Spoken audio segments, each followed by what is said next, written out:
Zervos, and welcome to an FSTV News Special. Last week, President Trump gave his second State of the Union address, giving his agenda for the upcoming year and a half. I'm here with representatives from Fordham Democrats and Fordham Republicans. Thank you so much for joining me here today. Thank you. Thanks for having us. So before we get started, tell me a little bit about what the Fordham Republicans and Democrats do on campus. Sure. So right now, obviously, we have big elections coming up in 2020. Particularly the Democratic primary has been in the news a lot lately. We have candidates announcing almost on a daily basis, it seems. So our club is kind of talking about that, thinking about what comes next for the Democratic Party, who are some of our favorites, what are going to be some big issues. We're also getting in touch with smaller local candidates. We had a man who's running for the 16th district for Congress. He came in and spoke to us last week, so we're kind of getting ready to gear up for those and reflecting on the past. In 2018, we did some canvassing and some local organizing, so we're looking forward to doing that again. I could really ditto that with the College Republicans. We've been, getting in touch with political organizations like the Leadership Institute, Americans for Prosperity, all of those kind of, conservative-leaning organizations that really help out the cause. Trying to, get in touch with candidates, try to get people to volunteer on campaigns. We're really trying to, get 2020 fired up, thinking ahead, good to think further in the future. So what were some of your initial thoughts on the State of the Union address? No, I thought it was very interesting and cool. We had surely a lot of special guests there. We had World War II veterans, cancer patients who survived, a Holocaust survivor who was also a survivor of the Tree of Life synagogue shooting. We had people from all these different places in history, all of these different events going on, former inmates. I thought it showed an element of what I like to think of as more of this emergence of a Trumpian democracy, and it came out in flashing colors throughout that whole State of the Union, which was to me different than any other State of the Union that we've seen in the past. He's mentioned a lot of his achievements, whether they were something that things that have been worked in a bipartisan way or something that benefits his agenda. I'm excited to see what 2019 has to hold. I'll take his words at face value and let's get 2019 rolling. Yeah, so you mentioned some of the achievements and some of the main topics of Trump's speech, but what was particularly concerning to me was what he didn't mention. I felt that there were some major gaps in kind of what he covered, and especially considering some bigger topics in the news right now. He didn't make one mention of the government shutdown. The government was shut down for 35 days, so federal workers weren't receiving pay. I think not mentioning that spoke volumes to kind of his positioning. As far as the shutdown goes, he also made no mention of Puerto Rico, which is still dealing with a crisis after Hurricane Maria. And then finally, he made no mention of gun control or shootings. So he did have a survivor of the Tree of Life synagogue shooting, but he actually used that to talk about anti-Semitism, which of course has value, but he did use that to just address anti-Semitism and seriously ignored the fact that he was a victim of a violent shooting. Those were some of my major takeaways, and those are some concerns that I've been kind of milling over in my head the last few days. What were your thoughts on the most recent government shutdown?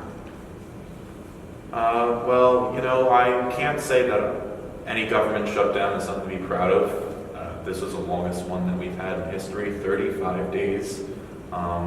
35 days of, federal employees getting furloughed. It's nothing to really celebrate, especially since now that we see if we don't have a plan or a compromise between both parties in Congress by Friday, it's going to be shut down again. I think we've reached a point in time where compromise isn't even in the dictionary. It's basically something where you have both sides who are so stubborn.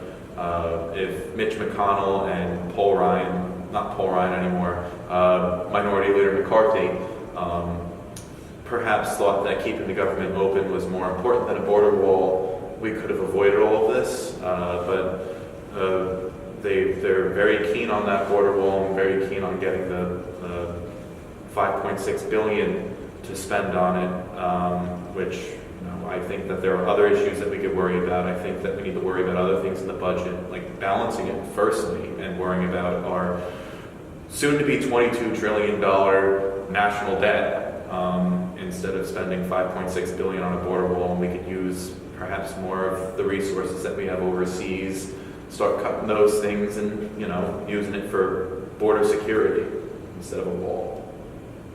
Yeah, so first of all, I just want to say that to me and to many Democrats, the border wall represents a symbolic response to what is a manufactured crisis, which is immigrants coming into this country.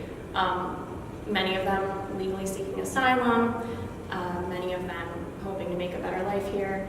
So first and foremost, before even getting into the shutdown, the idea of the wall is, in my opinion, purely political and does not reflect any sort of pragmatic policy. In terms of the shutdown, watching workers go without pay, missing paycheck after paycheck, many of them still haven't received their back pay.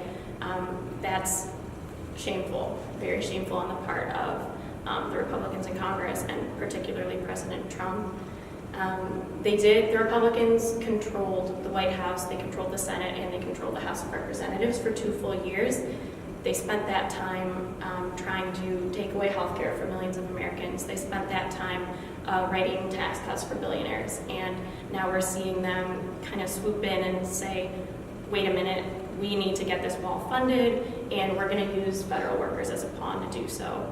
And that's not a government that I'm proud to see in office, and it's very shameful in my opinion.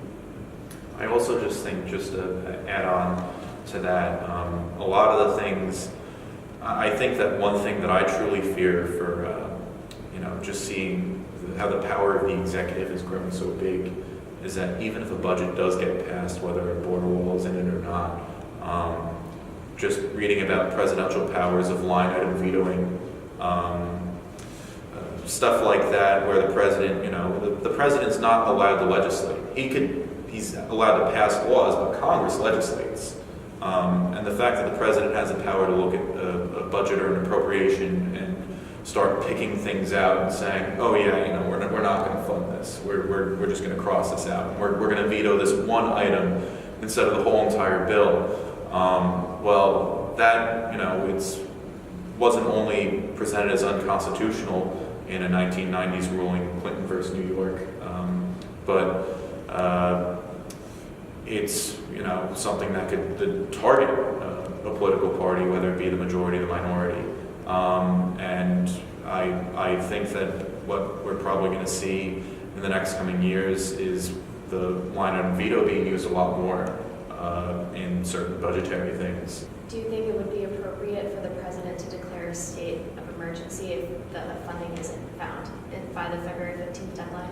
I don't think it'd be very appropriate because, once again, at least to me, I don't like to, use any means necessary to do things, especially for very controversial issues, like this one, for example. I think that Trump is right now grasping at straws, trying to use whatever executive power he can to fund this wall. I think that it should totally be left to the Congress. First of all, I'm not sure of the numbers, but I know the wall is not polling particularly well among Americans across this country, and I also think the reflection on this current administration in the White House was shown in 2018 when the Democrats took back the House with high numbers. So I think to kind of go around that and obstruct the way in which Congress does have a check on the president there'd be no excuse for that. I think Trump's campaign promise to have a wall is kind of falling apart, and I like the expression you used, grasping for straws, because there's really not much else he can do besides declare a state of emergency if that is how he wishes to proceed. Do you think we could find a solution or a happy podium to an issue that is so black and white? So it is very frustrating, right, as we look at our elected officials, and it seems that there's not only polarization on both sides, but there's infighting within the parties, and it seems like there's gridlock, and it's frustrating, and I hear that, and I think a lot of Americans feel that.